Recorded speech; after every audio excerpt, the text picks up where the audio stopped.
Assalamualaikum warahmatullahi wabarakatuh. Di sini kami dari kelompok 1 akan mempresentasikan materi tentang Pancasila sebagai filsafat. Pertama-tama perkenalkan, nama saya Adina Martina Cibat. Nama saya Haji Satria Rahmansyah. Nama saya Najwa Leda Rosemelia. Nama saya Nadia Ayu. Nama saya Desi Desati. Dan nama saya Firman Akbar. Saya akan mempresentasikan materi tentang pengertian filsafat. Yang pertama, istilah filsafat secara etimologis merupakan padanan kata falsafah yang berasal dari Arab dan filosofi dari Inggris yang berasal dari bahasa Yunani yaitu filosofia. Kata filosofia merupakan kata menjebuk yang tersusun dari kata philos dan philen yang berarti kekasih, sahabat, mencintai, dan sophia yang berarti kebijaksanaan, hikmat, kearifan, dan pengetahuan. Dengan demikian, filosofia secara harfiah berarti mencintai kebijaksanaan, mencintai hikmat, atau mencintai pengetahuan. Selanjutnya, pengertian filsafat Pancasila. Filsafat Pancasila dapat didefinisikan secara ringkas sebagai refleksi kritis dan rasional tentang Pancasila sebagai dasar negara dan kenyataan budaya bangsa dengan tujuan untuk mendapatkan pokok-pokok pengertian yang mendasar dan menyeluruh. Pancasila dikatakan sebagai filsafat karena Pancasila merupakan hasil perenungan jiwa yang mendalam yang dilakukan oleh the founding father kita, yaitu perumus Pancasila, yang dituangkan dalam suatu sistem menurut Ruslan Abdul Ghani. Selanjutnya yaitu Pancasila sebagai suatu sistem filsafat terdiri dari dua, yaitu cara deduktif dengan mencari hakikat Pancasila serta menganalisisnya dan menyusunnya secara sistematis menjadi keutuhan pandangan yang komprehensif. Yang kedua itu ada cara induktif, yaitu dengan mengambil gejala-gejala sosial budaya masyarakat, merefleksikannya dan menarik arti makna yang hakiki dari gejala-gejala itu. Selanjutnya itu ada ciri sistem filsafat Pancasila. Yang pertama, sila-sila Pancasila merupakan suatu kesatuan sistem yang bulat dan utuh. Dengan kata lain, apabila tidak bulat dan utuh, maka sila satu dengan yang lainnya itu bukan disebut sebagai Pancasila. Yang kedua ada susunan Pancasila dengan suatu sistem yang bulat dan utuh dapat digambarkan sebagai berikut, yaitu sila pertama mendasari dan menjiwai sila kedua, ketiga, keempat, dan kelima. Sila kedua itu menjiwai sila pertama dan mendasari sila ketiga, keempat, dan kelima. Sila ketiga yang menjiwai sila pertama dan kedua, mendasari sila keempat dan kelima. Dan sila yang keempat dijiwai sila pertama dan kedua dan mendasari sila kelima. Dan sila kelima dijiwai dari sila pertama, kedua, ketiga, dan keempat. Dan selanjutnya itu ada inti sila-sila Pancasila yang meliputi dari Tuhan, yaitu kuasa prima, causa prima manusia, yaitu makhluk hidup, individu, dan makhluk hidup sosial. Yang kedua yaitu ada satu, yaitu kesatuan yang memiliki sendiri dan rakyat, yaitu unsur mutlak negara, harus bekerjasama dan juga gotong royong. Yang terakhir itu ada adil, yaitu memberikan keadilan kepada diri sendiri dan orang lain yang menjadi haknya. Yang selanjutnya ada 3 landasan Pancasila sebagai filsafat. Yang pertama, landasan ontologis Pancasila. Yang kedua, landasan epistemologis Pancasila. Dan yang ketiga ada landasan aksiologis Pancasila. Landasan ontologis Pancasila. Ontologi menurut Aristoteles adalah ilmu yang menyelidiki hakikat sesuatu atau tentang ada, keberadaan atau eksistensi, dan disamakan artinya dengan metafisika.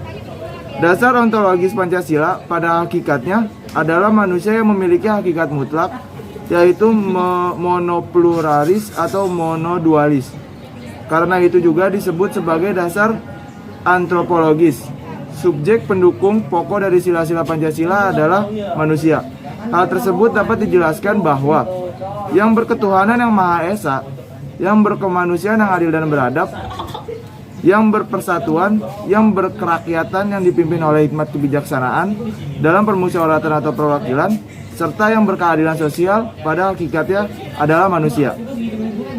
Hubungan kesesuaian antara negara dan landasan sila-sila Pancasila adalah berupa hubungan sebab akibat, negara sebagai pendukung hubungan, sedangkan Tuhan, manusia, satu, rakyat, dan adil sebagai pokok pangkal hubungan.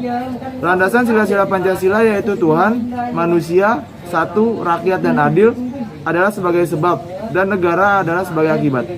Selanjutnya adalah landasan epistemologis Pancasila. Epistemologis adalah cabang ilmu filsafat yang memiliki asal, syarat, susunan, metode, dan validasi ilmu pengetahuan. Menurut Tirto, persoalan yang mendasar dalam epistemologis terbagi menjadi 3. Di antaranya adalah sumber pengetahuan manusia, teori kebenaran pengetahuan manusia, dan yang terakhir adalah watak pengetahuan manusia. Pancasila sebagai sistem filsafat pada hakikatnya juga merupakan sistem pengetahuan, yang berarti Pancasila menjadi suatu sistem atau juga disebut dengan suatu ideologi. Oleh karena itu, Pancasila harus memiliki unsur rasionalis, terutama dalam kedudukannya sebagai sistem pengetahuan. Selanjutnya ada susunan isi arti Pancasila. Susunan arti isi Pancasila meliputi 3 hal. Yang pertama adalah isi arti Pancasila yang umum dan universal, yaitu adalah hakikat sila-sila.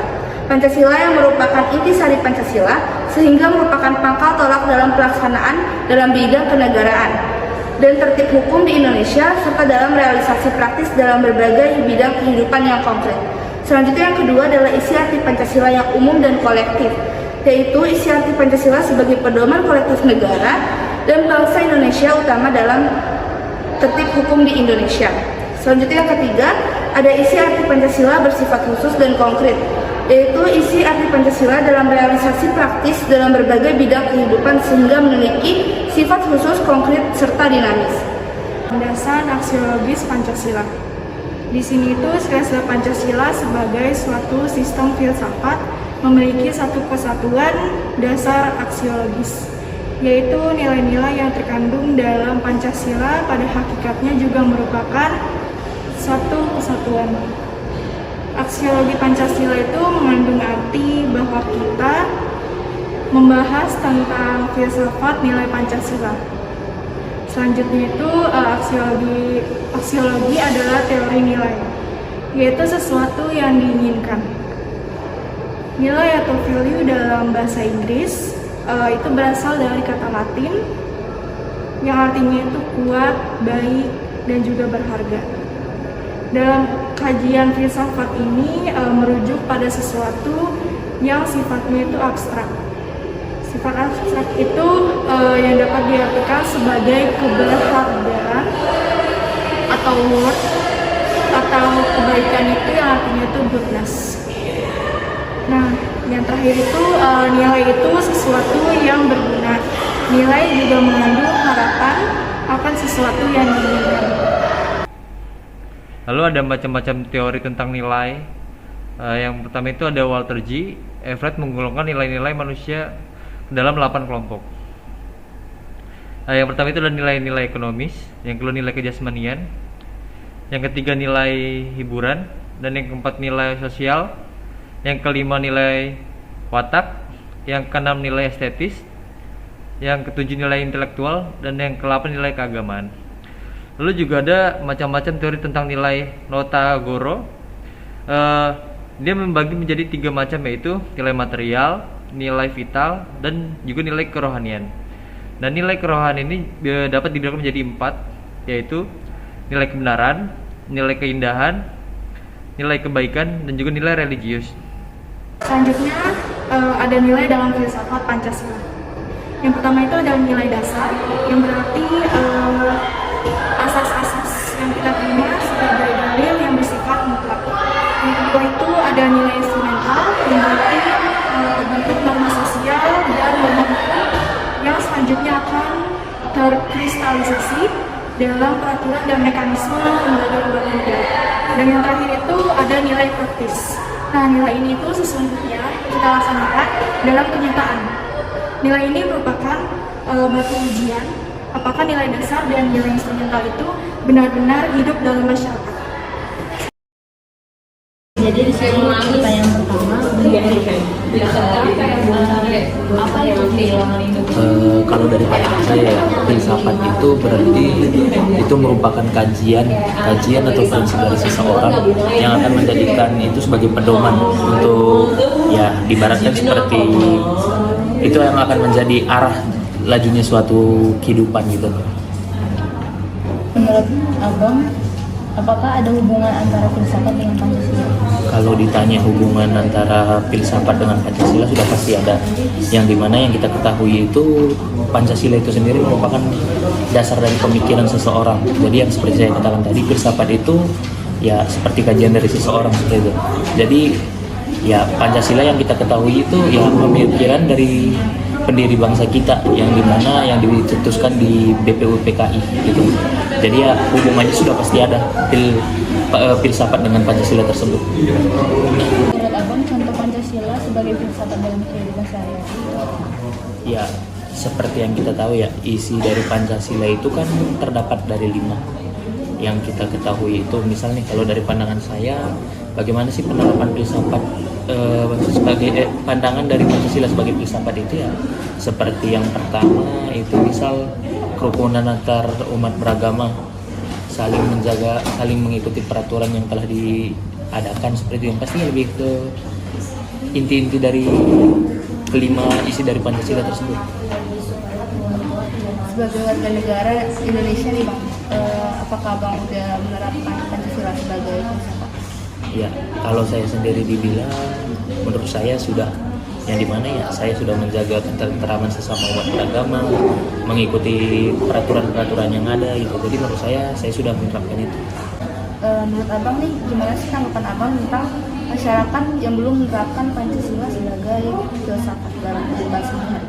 Ya, kalau ditanya saya ya bagaimana pandangan saya mengenai ya masyarakat yang belum menerapkan Pancasila ke dalam kehidupannya sehari-hari itu ya, menurut saya kita perlu menegur atau perlu mengingatkan. Mengapa demikian ya? Yang kita ketahui isi dari Pancasila itu ya cukup baik ya, nggak ada yang nggak baik gitu. Jadi ya itu dibilang kalau untuk Pancasila yang kita ketahui juga Pancasila itu merupakan dasar dari negara kita. Hal yang pertama dicetuskan itu untuk menjadi pedoman kita rakyat Indonesia. Jadi ya menurut saya itu sangat penting untuk dilaksanakan dalam kehidupan sehari-hari. Jadi pentingnya itu mengingatkan seseorang ataupun memberikan pengarahan mengenai pentingnya untuk filsafat, berpandangan filsafat secara Pancasila tersebut. Terima kasih ya Bang atas waktunya. Oke, sama-sama. Sekian presentasi dari kelompok 1, kurang lebihnya mohon maaf. Wassalamualaikum warahmatullahi wabarakatuh.